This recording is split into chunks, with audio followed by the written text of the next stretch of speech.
Como parte de lo que venimos discutiendo estos días, de fortalecer el liderazgo dirigencial, entonces tuvimos la oportunidad y agradecer al doctor Lerner que se ha prestado a acompañarnos esta mañana. Y les digo algunas pocas cosas del doctor Lerner.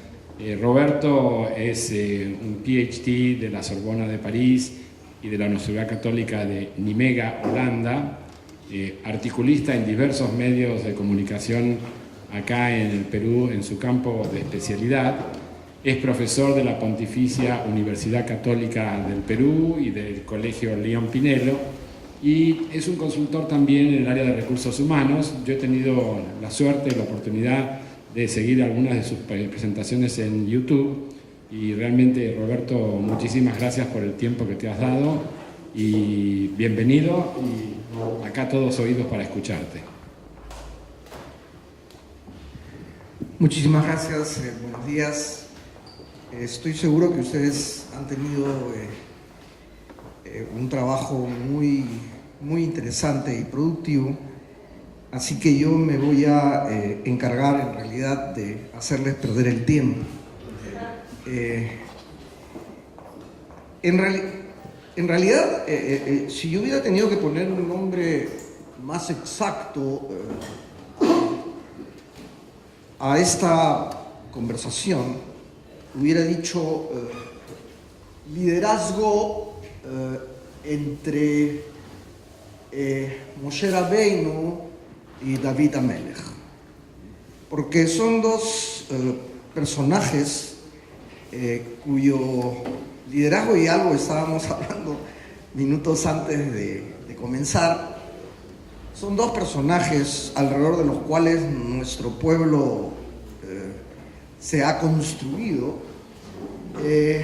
Un líder casi perfecto, salvo en el control de sus impulsos, que a veces no manejaba bien su rabia, y un líder tan absolutamente imperfecto.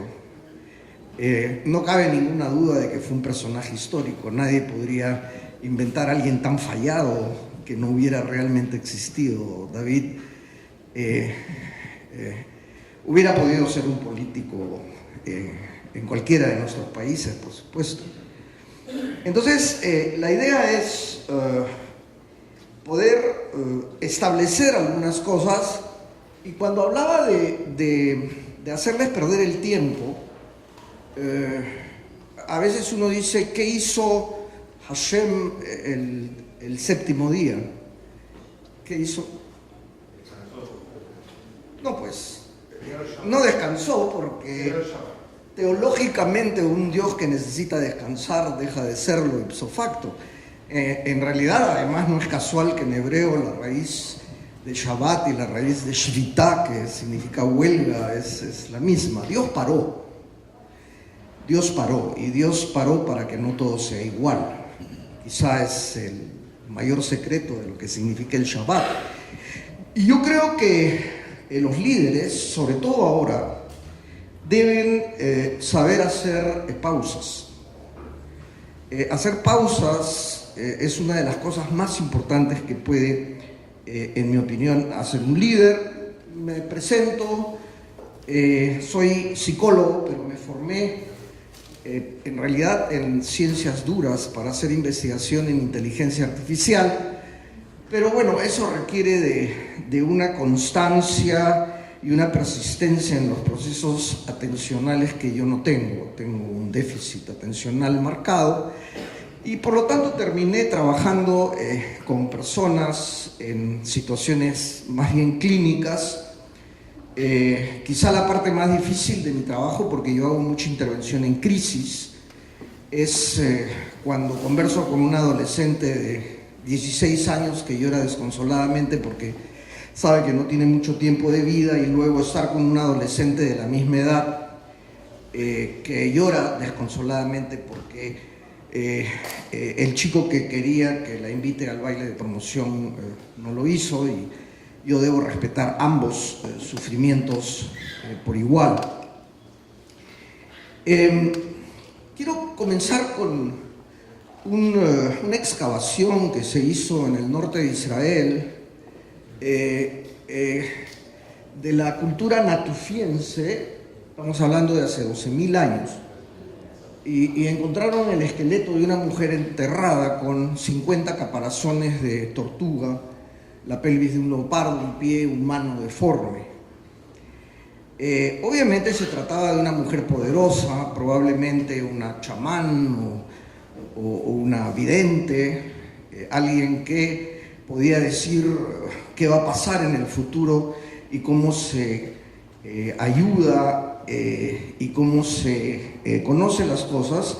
En realidad, en el fondo, una versión antigua de esto de aquí, ¿no es cierto?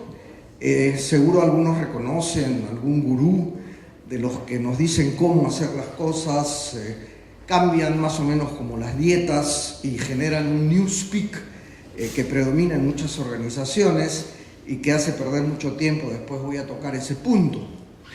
En todo caso, pontifican acerca cada cierto tiempo del fin de alguna cosa, ¿no es cierto? El fin de la historia, por supuesto.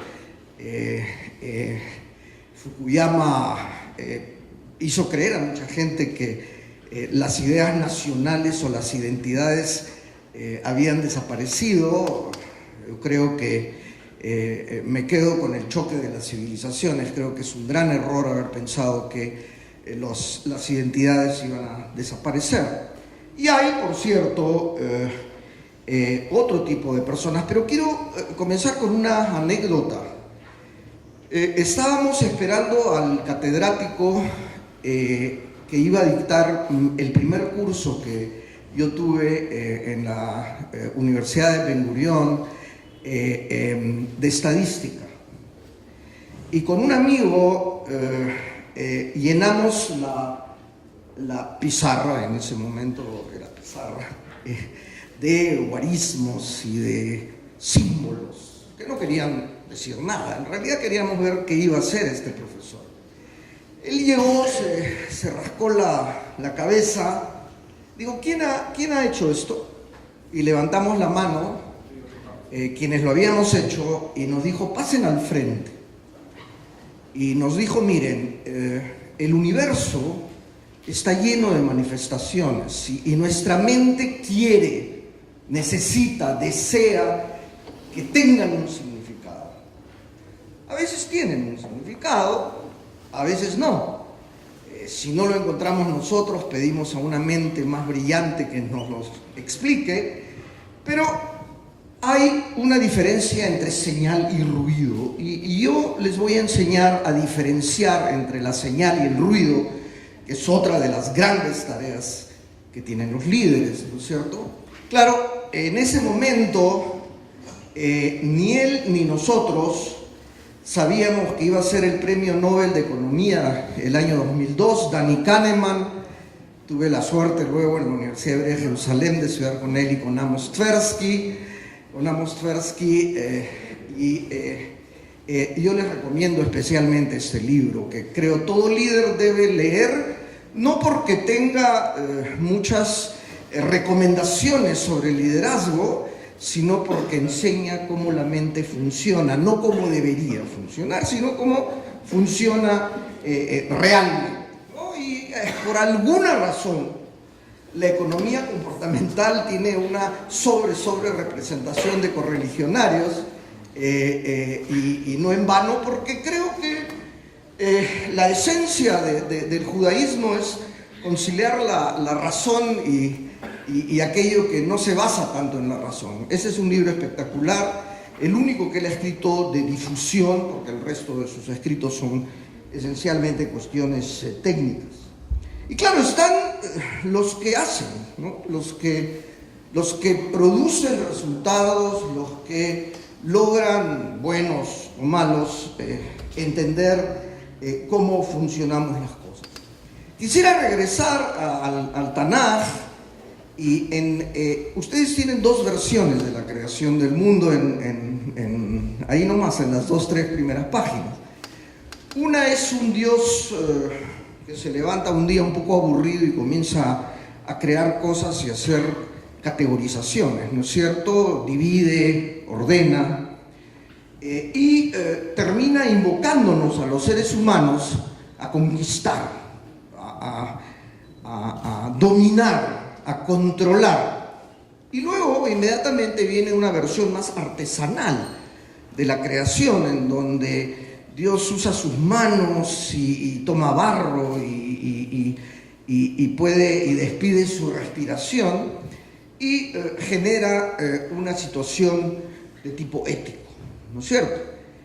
Esa es otra de las cosas que los líderes tenemos que hacer, sobre todo hoy en día. Yo investigo mucho el tema de la honestidad y la transparencia, que es una de las exigencias que por razones obvias creo que todas las personas en todos los países, desde Israel a todos los países de América Latina, hoy día tienen que lidiar con líderes que no balancean mucho estos dos aspectos. Y de hecho, y cito a Anaïs Nin, no vemos las cosas como son, vemos las cosas como somos, y en ese sentido los líderes deben entender los modelos mentales, ¿no es cierto? ¿Cuál es la función de la realidad? Por ejemplo, este es un escarabajo australiano. Los escarabajos australianos, cuando ven una superficie lustrosa de ese color, asumen que se trata de una escarabaja y, bueno, hacen lo que hacen los escarabajos con las escarabajas. En Australia, sin embargo, el Homo sapiens toma mucha cerveza y tira las botellas de cerveza que se arruman, y eso ha generado un gran problema porque los escarabajos australianos hacen con las botellas de cerveza lo que deberían hacer con las escarabajas australianas. Australia ha cambiado el color de las botellas de cerveza para evitar la extinción de esta especie. En otras palabras, la realidad no es igual a la verdad, ¿ok? La realidad es aquello que nos permite sobrevivir, y cómo nos acercamos a ella se hace básicamente en función no de la verdad, sino de la supervivencia. Si yo les pido a ustedes, bueno, no tienen papel, lápiz, seguramente ya están hartos porque es lo que han hecho hasta ahorita, pero imagínense dibujar una casa en las mentes de ustedes, ¿ok? No necesitan mucho tiempo para saber cómo la dibujarían.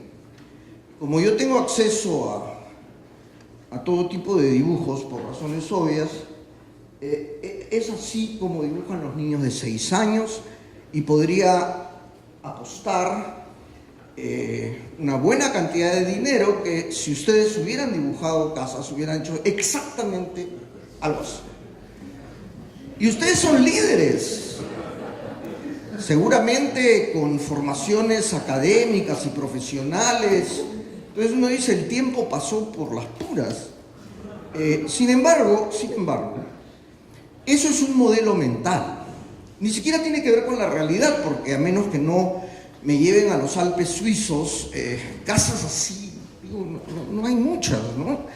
Entonces, a pesar del tiempo que ha pasado y de alternar con la realidad, seguimos teniendo esos modelos mentales. Un líder debe entender sus casitas y las casitas de aquellas personas con las que interactúa. Si no, no puede. Muchas veces asumimos que los modelos mentales que tiene el otro son cosas que están hechas para fastidiarnos, porque son reacciones rápidas de lo que significa justicia, amor, lealtad, reciprocidad. Y hay muchos ejemplos de cómo entender esos modelos mentales nos permite ser mejores líderes. Otra cosa que también debemos entender es que los tiempos cambian. O sea, esto es una campaña comercial que hubo a final de los años 40 en los Estados Unidos, con avisos a página entera, ¿no? Y nadie se escandalizaba, además de acudir a la autoridad médica para vender muerte. Obviamente eso ya no se puede concebir. el líder también debe entender que esos significados cambian y cómo cambian y qué es lo que es evidente en un momento que de repente, porque a veces los cambios son bruscos, ya no lo es. Si yo les pregunto ¿por qué el ancho de los cohetes impulsores del transbordador espacial es más o menos 1,5 metros? ¿Qué me responderían? ¿Perdón? El ancho de la vía del tren, efectivamente. Lo que pasa es no lo que podríamos imaginar, que se trata de una explicación científica, pero para llevar a cabo Cañaveral hay que pasar por un túnel, y claro, el ancho del túnel tiene que ver con el ancho de las vías del tren, que tiene que ver con el ancho del eje de las carretas con las que llegaron los colonos, que tenían que recorrer caminos con surcos en los caminos romanos, casi todos, que además tenían que permitir el paso de un carro de guerra romano, con lo cual establecemos el hecho de que haya que poner a 2 caballos juntos, una relación entre el transbordador espacial y el culo de los caballos.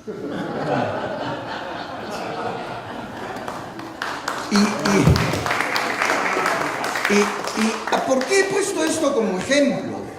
Porque una cosa que el líder debe entender es que no todos los protocolos y los procedimientos que la gente sigue y que funcionan para que la gente sigue están basados en la razón.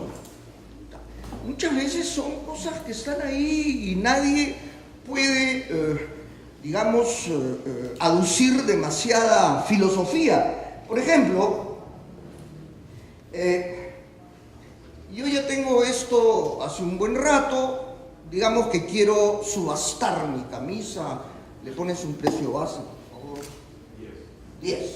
Ay, no creo que consiga mucho más que 10, sin embargo, si fuera la camiseta sudada de Messi, probablemente eso tendría mucho más. ¿A qué me refiero? Un líder debe tener claro que nunca se debe subestimar la estupidez humana. ¿Ok? Los seres humanos creemos en cosas muy estúpidas. Ahora, hay una diferencia entre la estupidez funcional y la estupidez disfuncional. Si yo te digo, ¿por qué no comemos cerdo?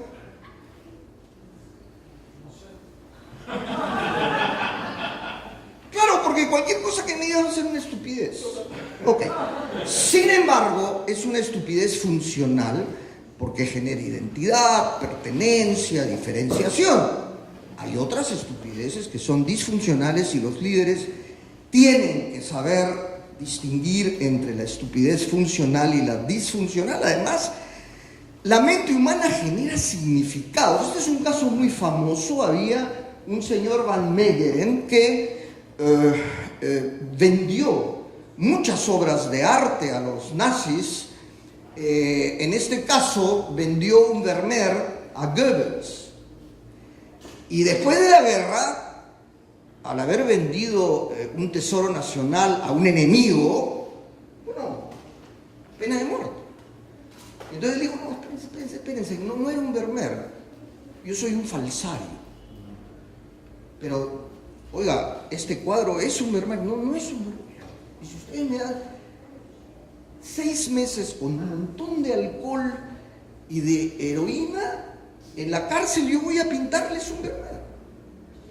Y pintó un Vermeer indistinguible de un original, y por cierto terminó con 1 año de cárcel por estafador, ¿no? Goebbels, cuando se enteró, dijo, no puedo creer que haya gente tan mala en el mundo.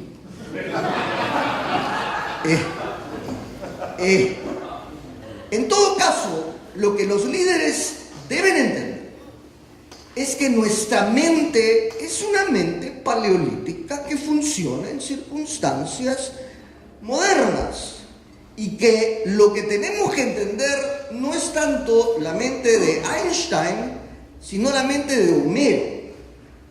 Los líderes debemos entender esa mente que cree en muchas cosas, que no analiza, que reacciona con sentimientos de entraña, gut feelings, ¿no es cierto? Justamente en dilemas morales que muchas veces, yo pregunto, si ustedes tienen una diarrea extrema, van al baño, hacen lo que tienen que hacer, no hay papel, no hay toalla, lo único que hay es la bandera de su país. ¿Se limpian con ella o no? La respuesta va a salir de adentro. Uno va a decir, obvio, eso no me hace ni menos ni más respetuoso de mi país. Pero cuando yo enseño en la Academia Diplomática y he hecho un seminario en la Escuela de Inteligencia del Ejército, la respuesta es absolutamente diferente y sale de adentro, no están impostando.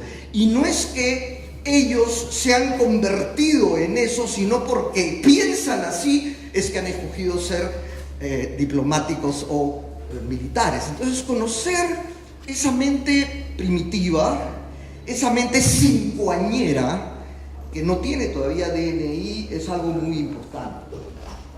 Y también entender a qué le tiene miedo la gente. Esto es lo que salió en Davos.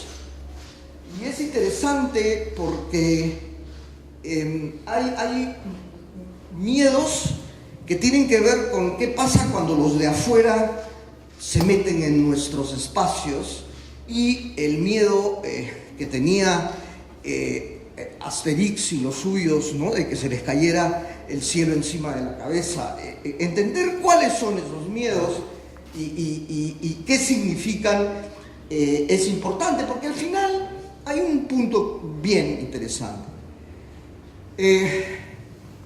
Más del 90% de las especies que alguna vez existieron ya no existen. Y lo mismo ocurre con los pueblos que alguna vez tuvieron un sentimiento de raíces y de identidad. Ya no están.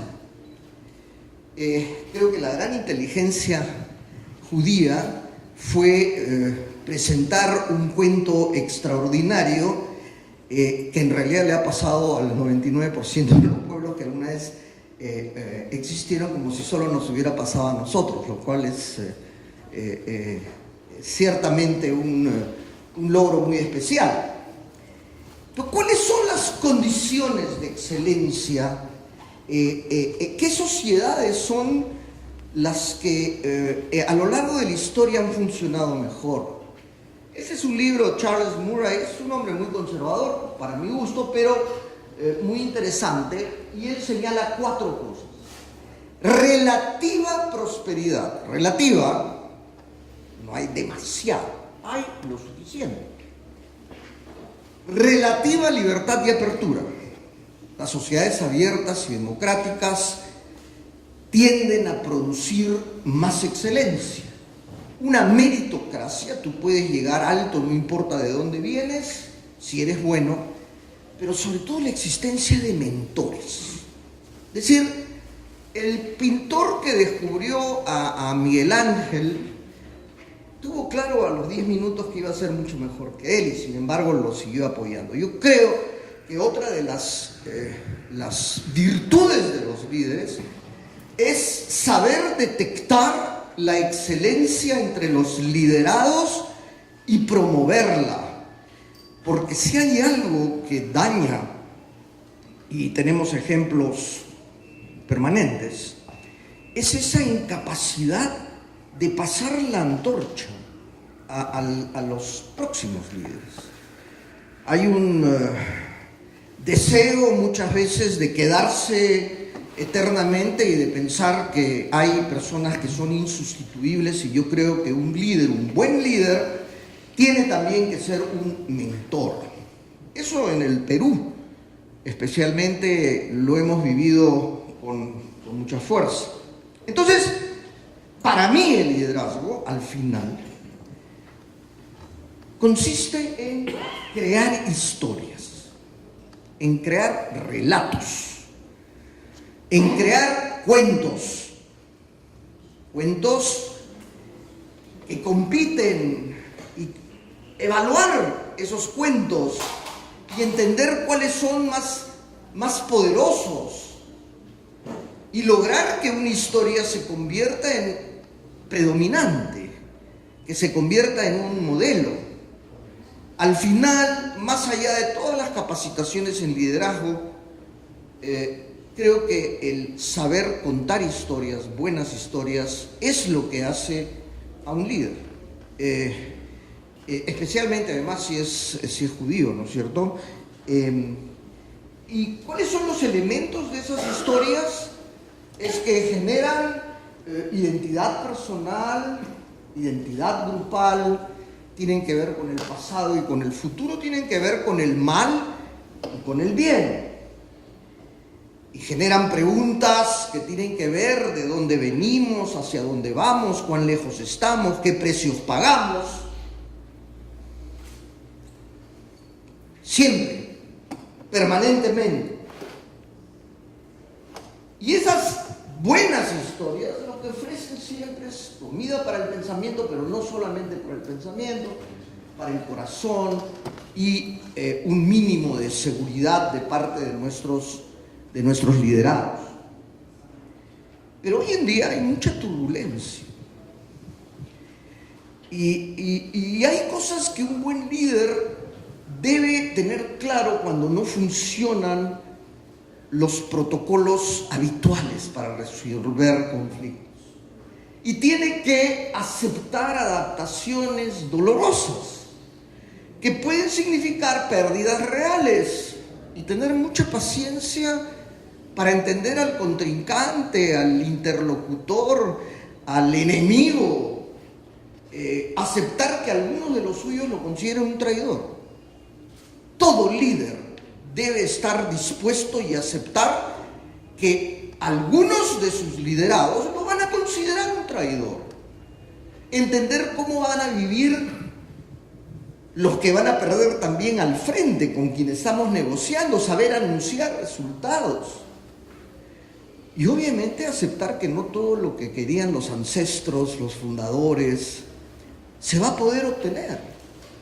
No es una renuncia al pasado, es una reinvención en función de un futuro aceptable. Va a haber perdedores reales. Y aunque sea injusto de alguna manera, hay que aceptarlo. Obviamente, el coraje es mortal, definitivamente. Pero si hay algo que un líder, una vez que acepta hacerlo, debe tener, es coraje. Sin coraje no hay liderazgo. Y si ustedes ven esto, que además ha sido utilizado como case study de liderazgo, cuando Nelson Mandela le decide acudir a dar la Copa del Mundo que ganó Sudáfrica, un all white team, ¿no es cierto?, en un deporte que era además la representación del apartheid. Yo creo que demuestra lo que es un líder que sufrió tanto en manos de ese establishment, tantos años de prisión, y sin embargo lo pudo hacer. Pero también hay otro tipo de coraje. Esa señora Alice Stewart estudió medicina en Inglaterra cuando las mujeres no estudiaban muchas medicinas, y sobre todo se metió en una carrera, una especialidad muy nueva que era la epidemiología. Y ella se dio cuenta que había un aumento en los casos de cáncer de niños, pero de las clases altas. Reclutó a un estadístico y llegó a la conclusión de que se trataba de niños cuyas madres durante la gestación habían sido sometidas a rayos X. Y escribió en The Lancet, que es probablemente la revista médica más importante del mundo, en 1957, un artículo, por supuesto que no le hicieron caso y ella siguió. Y solo en 1975 se prohibió el usar rayos X con mujeres encintas. Miren cuánto tiempo pasó, estaba la evidencia, pero ¿cómo íbamos a dejar de usar una tecnología que por primera vez nos dejaba ver el interior del cuerpo de manera no intrusiva? Entonces el líder debe luchar también muchas veces contra aquello que es la sabiduría convencional de una época. No debe ser esto. Este es un chico que escala las montañas más increíbles sin ninguna pareja.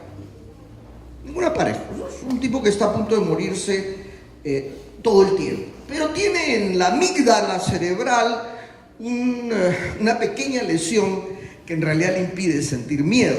Eso no es un líder, es un personaje indudablemente muy interesante y verlo escalar es algo muy sorprendente, pero eso no tiene que tener un líder. Entonces, el liderazgo que no genera altos grados de satisfacción, de identificación, se centra en lo instrumental. ¿Quién manda? ¿Me conviene? Y en los resultados. Yo diría que el liderazgo justo se centra mucho más en lo relacional, en que la gente se siente escuchada, en que la gente se siente respetada, en que la gente participe, y eso genera mucho más aceptación de las decisiones, porque las personas sienten que una decisión puede perjudicarlas, pero no va a ser siempre así. Va a haber eventualmente decisiones que van a ser buenas para mí. Y el líder que logra que la gente que lidera sienta eso, creo que es un líder justo.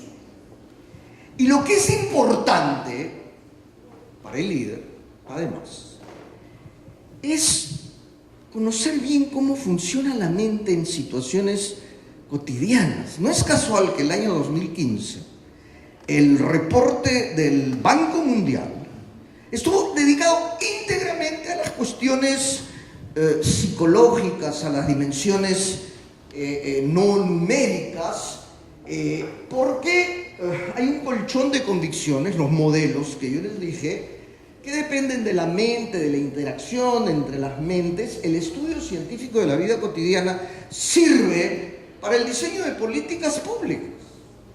En Canadá quisieron bancarizar definitivamente a la gente y a las personas más humildes se les dio $500 canadienses que podían redimir si habían una cuenta en el banco. Y nadie iba. Bueno, comenzaron a conversar con la gente y esas personas que no tienen costumbre de ir al banco, porque si se ponen no sé si acá hay banqueros o financistas, pero el banco no es un lugar agradable, ¿no? O sea, te preguntan, tienes que llenar, ¿no? Tienes que hacer un striptease de muchas cosas que no necesariamente quieres compartir. Les daba miedo. En el momento en que hicieron kioscos en el lugar donde vivían, kioscos del banco, la gente lo hizo. Entonces es importante tomar en cuenta esas cosas y hay muchos ejemplos, estoy seguro que algunos lo conocen. Esto es el porcentaje de personas dispuestas a donar sus órganos en estos países. Ustedes tienen un grupo de países donde hay muy poca gente: Estados Unidos, Dinamarca, los Países Bajos, Gran Bretaña, Alemania, y un grupo de países donde casi todo el mundo dona sus órganos. Suecia, Portugal, Polonia, Hungría, Francia, Bélgica, Austria. ¿Por qué esa diferencia? La gente tiende a decir cuestión de cultura, religión. No, es muy sencillo. En estos países, si tú quieres donar tus órganos, tienes que llenar un formulario y firmarlo. Y en estos países, si no quieres donar tus órganos, tienes que llenar un formulario. La mente humana es floja. La mente humana es floja. Y eso tenemos que entenderlo los líderes. Busca la inercia. Por eso el ringtone que ponen en la fábrica, el default, es tan importante. Yo creo que los líderes debemos diseñar defaults que permitan que las personas eventualmente tomen ciertas decisiones que queremos que tomen. Y claro, el 80% de los niños menores de 10 años tienen que ser sedados cuando los meten en una de esas máquinas. Tienen que ser sedados. Pero, si ustedes arman una bonita historia, yo lo he visto funcionar, y lo convierten en un barco pirata, y dicen que no te muevas ni hables mucho porque los piratas se van a dar cuenta que estás allí, el 20% tiene que ser sedado. Una buena historia. Creo que el líder diseña historias, metáforas poderosas, y claro, estoy seguro que muchos de ustedes conocen el famoso caso del urinario en el aeropuerto de Schiphol en Ámsterdam, ¿no? Donde, como ocurre en todos los baños de hombres, hay más líquido en el suelo que donde debe estar. Y bueno, es Holanda, caramba, pues no, todavía no es un país del primer mundo. Hicieron campañas y pósters y premios y castigos, hasta que a alguien se le ocurrió esculpir en alto relieve una mosquita en el urinario. Y como a los hombres nos gusta apuntar, acabó el problema. Se acabó el problema, y eso es real. En Schiphol, en efecto, está la mosquita, y lo cual quiere decir que los líderes podemos lograr ciertos efectos sin recurrir a grandes discursos, a grandes incentivos positivos, negativos, a moralina.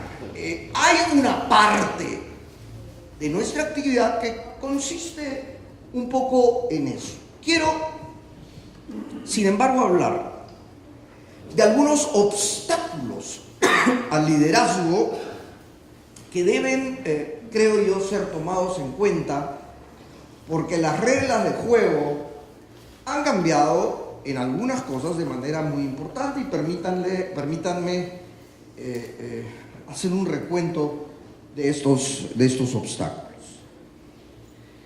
Primero, hay una obsesión con el cambio y la innovación. El cambio, el cambio es bueno en sí mismo, que vive el cambio. No, miren, la mente humana necesita predictibilidad, no necesita cambio permanente. Eso de ninguna manera. Las tradiciones y los rituales son parte constitutiva de nuestro desarrollo, y los líderes deben ser capaces de generar ceremonias, de generar rituales, de generar cosas que no cambian así nomás. Además, fíjense, hay un sobredimensionamiento de la innovación. En realidad, entre 1870 y 1970, realmente hubo innovación que cambió la vida de las personas, mucho más que de 1970 para acá. De 1970 para acá, en realidad, no han habido grandes innovaciones. Son promesas, algunas son promesas. ¿Qué va a pasar con la biotecnología? Pero son promesas. Hasta un momento determinado, cuando preguntaron qué invento fue el más importante, el primero era el carro, y la computadora vino en el número 6, empatada con la secadora de pelo. influenciado la vida de la gente. Entonces, esta obsesión a mí me parece peligroso. En segundo lugar, y miren esta comparación, estos grandes innovadores, ese es el número de patentes, compárenlas con el número de patentes que generó Thomas Edison, ¿no es cierto? Entonces no es tan así. Otro elemento es la obsesión con lo inmediato. Miren, la aviación se convirtió en algo práctico y en un buen negocio 70 años después de que los hermanos Wright hicieron su primer vuelo. Hasta que no se puso en funcionamiento el DC-3, la aviación para transportar gente no era ninguna cosa importante. Quienes subvencionaban los vuelos entre una costa y la otra de los Estados Unidos era la oficina de correos. Por lo tanto, esa idea de que el Estado es importante, la penicilina se volvió en algo práctico 70 años después de que Fleming la descubrió, y obviamente muchas veces el sentimiento de urgencia que producen las guerras es lo que causa eso. Fertilizantes, antibióticos, radar, criptografía, en fin, son cosas que tomaron tiempo en desarrollarse. El líder debe mirar el largo plazo, no solamente el corto plazo, que hoy en día ha adquirido un predominio absoluto. Un predominio absoluto. Uber pierde plata. Sin embargo, todo el mundo está dispuesto a seguir invirtiendo en Uber, porque está esperando un resultado inmediato. Además, ha creado más tráfico, hay toda una serie de cosas. Yo lo he usado y lo uso, pero la obsesión con lo inmediato es otra dificultad que tiene que enfrentar un líder. Hay un punto que a mí me parece muy importante. Hay dos grandes emociones civilizadoras. Una es la culpa y otra la vergüenza, que nos ayudan a los líderes también a que la gente haga lo que tiene que hacer y no haga lo que no tiene que hacer. En el caso de la culpa, obviamente, los judíos hemos sido grandes especialistas, y de hecho la culpa es la emoción que ha predominado desde la revolución industrial hasta hace muy poco. Estamos de regreso en la vergüenza. No hay semana que yo no tenga que intervenir en una situación difícil de destrucción de reputación de personas, adolescentes, adultos jóvenes o menos jóvenes, destrucción de reputaciones en lo que se llama shaming, ¿no? En producir vergüenza, y eso está complicando las cosas para los líderes, ¿no es cierto? Porque todos podemos ser contrastados con respecto de lo que dijimos. La mente no está hecha para eso, no somos tan coherentes ni consistentes en el tiempo. Eso no es verdad, no sé de dónde lo han sacado. Además, si ustedes me graban 6 meses, todas las conversaciones en las que yo menciono a mi pareja y ella no está, y se las hacen escuchar, hoy día no duermo en mi casa. O sea, obviamente. Pero como no hay contexto, porque en el mundo virtual no hay un contexto, eso se ha convertido en algo realmente complicado, ¿no es cierto? Por otro lado, está el miedo a incomodar. El presidente que precedió a Macron, Hollande, en Francia, dijo que su gobierno no iba a implementar medidas cosméticas. Y la Asociación de Perfumeros Franceses sacó una declaración indignada, ¿no? Indignada. El otro día alguien usó el término autista como metáfora para referirse a algún personaje político y la Asociación Nacional de Autistas saltó y acá hay un punto que a mí me parece que los líderes debemos tomar en cuenta. Hoy en día en los Estados Unidos, el profesor cuando da la lista de libros que sugiere para su curso, tiene que dar lo que se llama early warnings, ¿ok? Este libro podría incomodar a los judíos, este libro podría incomodar a los gays, este libro podría incomodar a los gordos, a los flacos, a los altos. Yo soy profesor universitario. Si un profesor no puede incomodar, ya no, ¿para qué? Se tiene que ir, no puede seguir enseñando. Un líder es lo mismo. Los líderes tenemos que aprender a incomodar, porque ese es un tema que se puede convertir en muy complicado si es que nos ceñimos a estar gobernados solamente por lo que algunos consideran políticamente correcto. Después ha habido un cambio en las relaciones de poder. Un líder tiene que entender que las relaciones de poder entre gobernantes y gobernados, entre médicos y pacientes, entre profesores y alumnos, no hay una sola vez que en el colegio un chico no me diga lo que dijiste en la clase pasada, no es cierto. Esta caricatura es muy notable, ¿no es cierto? De este niño avergonzado, con miedo, que le muestran una libreta de calificaciones no muy buena y el cambio es este. Y es profundamente cierto. O sea, hace 20 o 30 años tú te acercabas al médico, no sabías qué tenías, el médico te decía qué tenías y qué tenías que hacer y punto. Hoy, tú llegas donde el médico y le discutes y le dices que hay otro tipo de tratamiento más barato, más eficaz en tal lugar en el mundo. Es un cambio importante. La única profesión que todavía no ha sufrido este cambio son los abogados. A eso sigues yendo, te hablan en un idioma incomprensible, ¿no es cierto? No tienes cómo defenderte. Es una práctica, es la única práctica que no ha sufrido ese cambio. Probablemente cuando los estudios de abogados admitan socios no abogados, posiblemente ahí las cosas van a cambiar un poco. Entonces, tomar en cuenta ese cambio en las relaciones de poder creo que es muy importante.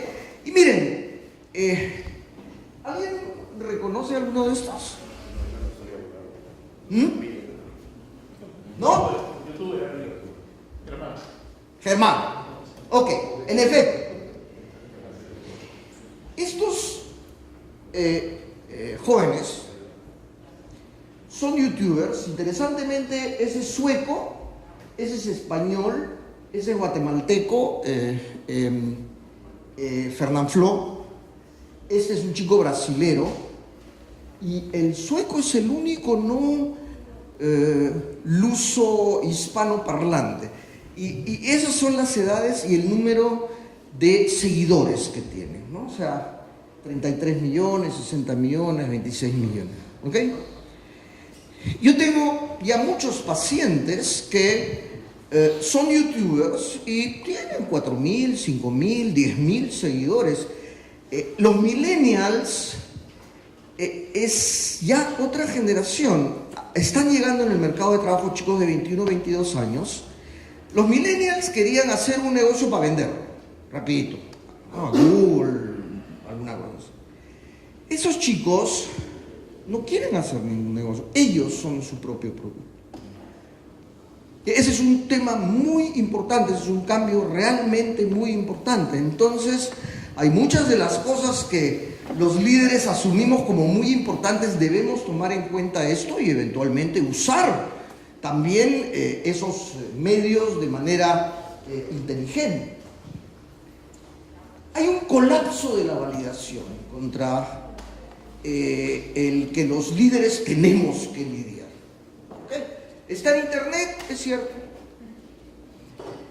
Hace no muchos días vinieron 3 señoras a mi consultorio. Yo dije, 3 señoras quieren, bueno, una consulta combo. Bueno, así se pasaron, ¿no?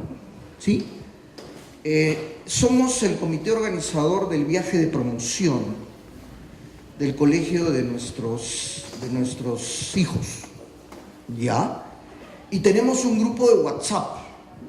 Bueno, dije, un grupo de WhatsApp de madres es lo más cercano a una esquizofrenia colectiva, ¿no es cierto? O sea, el nivel de intriga, de conflicto haría verdaderamente palidecer a cualquier burdel turco. O sea, es realmente algo muy pesado. Ok, les dije, y no, que una señora puso que se ha enterado que las mafias rusas han abierto un nuevo nicho de negocios y que van a comenzar a secuestrar a niños que van a viajes de promoción. ¡Qué miedo! Francamente, ¿no? ¡Qué miedo! ¿No? ¿Qué podemos hacer? Bueno, ahí sí pudo más mis ganas de fastidiar. Le dije, bueno, contraten a Liam Neeson, ¿no es cierto? Él hace muy bien esas cosas. Pero le dije, no, por favor, paren el grupo de WhatsApp y reúnanse y mírense cara a cara. Obviamente que a los 3 minutos tenían claro que los rusos ni les daría para medio pasaje, ¿no? Si hacen una cosa así. Pero hay un colapso de la validación. Y lo que para los líderes que somos centristas en el mundo virtual son las ideas más extremas las que se consumen. Y se comen al centro. Es exactamente igual con los virus. El virus del SIDA existe hace mucho tiempo, pero al principio no era mortal. Y no era mortal por una razón muy sencilla, porque atacaba a grupos muy pequeños que no se movilizaban mucho. Entonces el virus, que se ciñe a las mismas reglas de la biología, si matas a todos, esos virus no son los buenos. En el momento en que el virus saltó a California y a un mundo donde todo el mundo se mueve, son los virus más virulentos los que terminan, porque no te importa matar a tu anfitrión y pasar a otro, sabes que vas a pasar a otro. Lo mismo ocurre en Internet, una consolidación de las posiciones más extremas, y es algo con lo que también tenemos que lidiar, sobre todo las personas que tenemos visiones centristas, reformistas, que no son nada se mueve, pero tampoco son todo se refunda y comienza de nuevo. No vamos a tener una fácil tarea.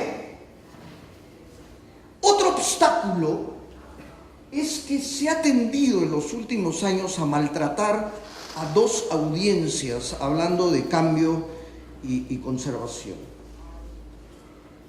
Hay un grupo de gente que mira lo que ocurre en el mundo con mucho temor. Con mucho temor. Son personas que han sido maltratadas y que en términos de sensibilidades privilegian la lealtad al grupo, el respeto a la autoridad, la pureza, ¿no? Son locales, mayores, tienen miedo del riesgo, y por haberlos maltratado y tratarlos de estúpidos, de tarados, porque eso es lo que ha hecho los medios, la academia y muchos políticos, esos son los que eligieron a Trump. Esos son los que votaron por el Brexit. Esos son los que votaron en contra de la paz en Colombia. Dejemos de tratarlos de tontos. Hay que convencer, pero hay que escuchar y no decir, no, pobres idiotas. Pero hay otro grupo que podríamos llamar los ilusionados. Los que sí se compraron el mensaje del cambio, la innovación, ¿no? Pero esos también han sido sometidos a una presión increíble porque les han dicho que tienen que ser responsables, líderes, equilibrados, leales, solidarios, empoderados, positivos, horas de reuniones, 80,000 talleres, maneras diferentes de hablar. Y esa gente está rebelándose. Yo veo en mi consultorio gente joven que ha llegado al banco de inversión en Londres, en la City, y que ya no aguanta. Ya no aguanta. No quiere. Y lo que está ocurriendo es que esas personas están generando un nivel alto de cinismo, de desilusión, de cansancio, deshonestidad, que es nuevamente un tema apasionante, deserción, etc. Quiero ir terminando con alguna cuestión que creo que a todo líder le importa. ¿Existe la suerte? O sea, creo que los líderes exageramos la parte que ha tenido nuestra habilidad en los resultados que tenemos. Yo creo que hay que en eso ser un poco más modesto. Y les quiero contar de una investigación que hicimos, replicando una investigación que se había hecho en otro lugar, que fue muy interesante. Hicimos un cuestionario para determinar cuán suertudo o que tienes mala pata te consideras. Y lo hicimos como a 1,000 chicos en la universidad. Y tomamos los dos extremos, ¿ok? Los que sienten que tienen mucha suerte y los que sienten que tienen muy mala suerte. Y nos permitieron comprarle a cada uno un número de la lotería. ¿Habrá alguna diferencia? No. Ninguna diferencia.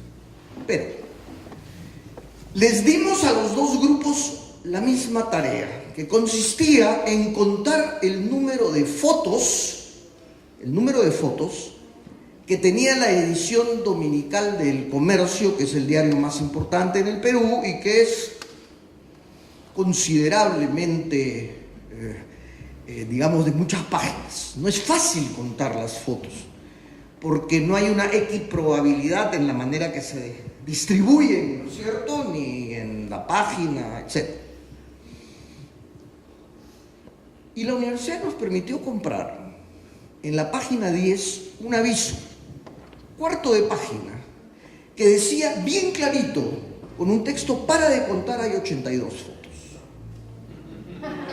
¿Okay? Lo extraordinario es que ahí sí hubo una enorme diferencia. Y las personas que se sienten con mucha suerte vieron de manera mucho más frecuente el aviso y pararon de contar que los que se sienten no afortunados. Mi conclusión es que la suerte no es que te pasen cosas distintas, sino que encuentres algo que no estabas buscando.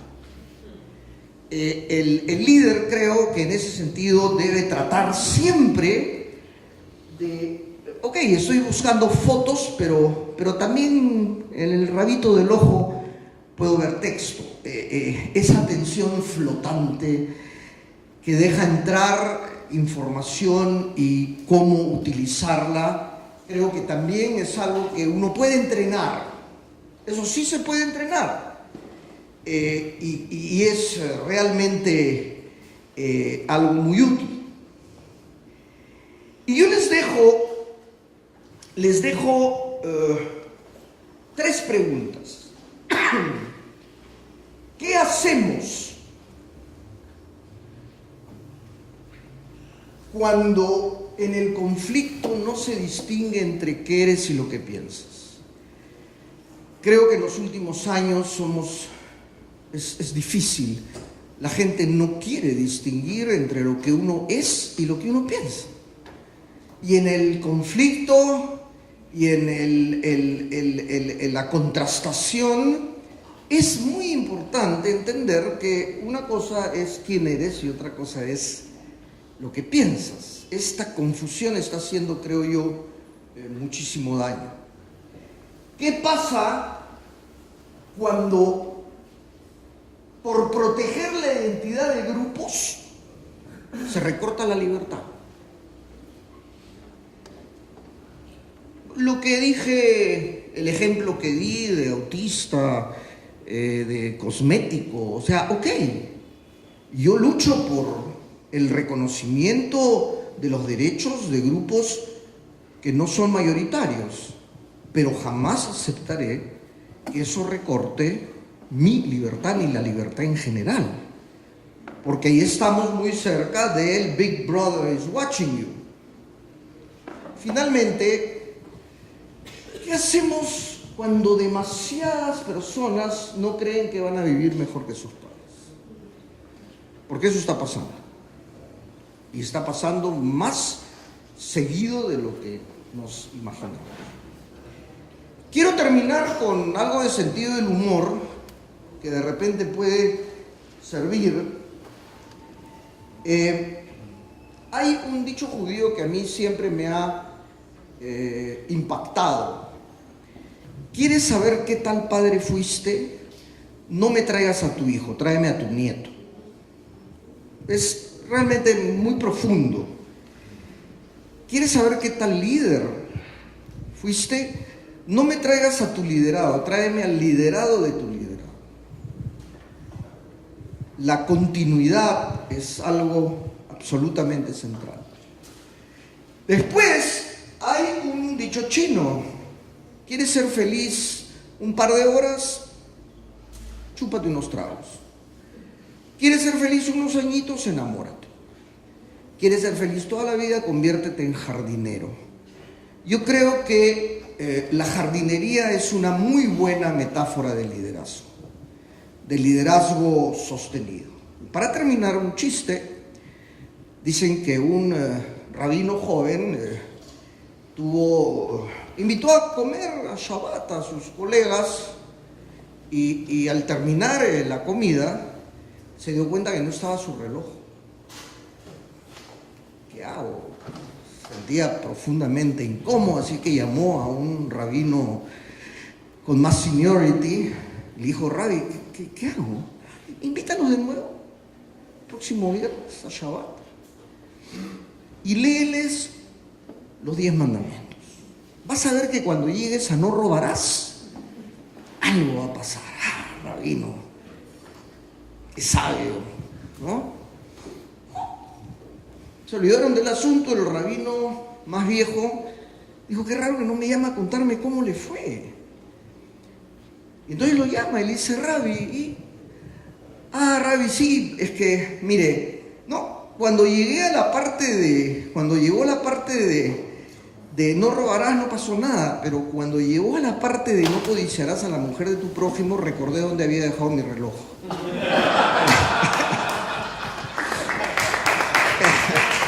Muchas gracias. Muchas gracias por su atención. Gracias. Y por supuesto, creo que no hay liderazgo sin sentido del humor. ¿Alguno que quiera aprovechar, si nos das el tiempo, para hacer algún tipo de pregunta? Sí. Bueno.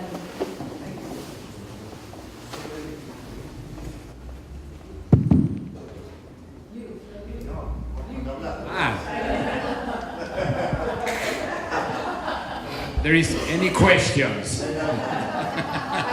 You're welcome. El ser, quién eres y en qué crees. Allí no creo haber entendido lo que dijiste. No, perdón. La dicotomía entre ser y creer, no creo haber entendido. No creo que entendí. O ser y pensar. Es la descalificación a la persona en vez de discutir sus opiniones y sus posiciones. Hay una tendencia cada vez mayor a destruir a la persona y no concentrarse en rebatir, sopesar, contrastar sus ideas. Y eso se ve cotidianamente.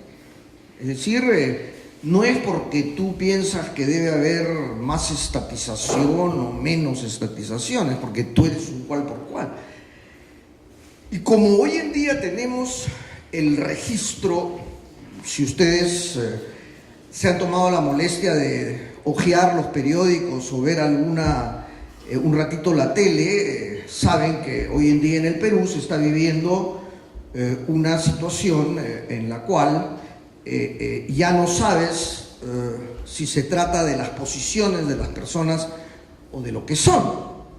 Tenemos la manera de registrar, o sea, digo, si hubiera habido eso de aquí y todo lo que ustedes tienen, o sea, Kennedy convirtió la Casa Blanca casi en una casa de putas, pero claro,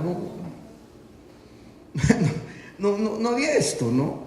Y acá hablábamos sobre cuántas veces al día creen que ustedes, que en general se mira la pantalla. Se calcula que alrededor de 80. Cuidado, no estoy hablando cuando contestamos un correo, un WhatsApp o cuando jugamos Candy Crush. No, solamente hacemos esto para ver si hay algo nuevo. Quienes han diseñado esto han estudiado muy bien los procesos de adicción, porque esto es muy parecido a jalar la palanca de la maquinita en donde tú asumes que en algún momento vas a recibir el premio mayor. No estoy hablando de cuando trabajas o cuando te diviertes, solamente cuando haces así. Entonces, permanentemente la gente está pendiente no de lo que piensas, sino de quién eres. Y eso es un problema serio, creo yo, para los líderes, me parece. ¿Alguna otra pregunta? Sí.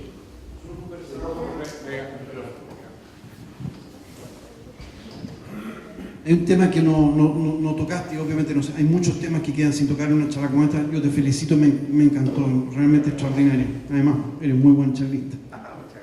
Una de las cosas en las que hemos conversado con algunos colegas en esta ocasión también acerca del carisma, yo creo que te lo mencioné.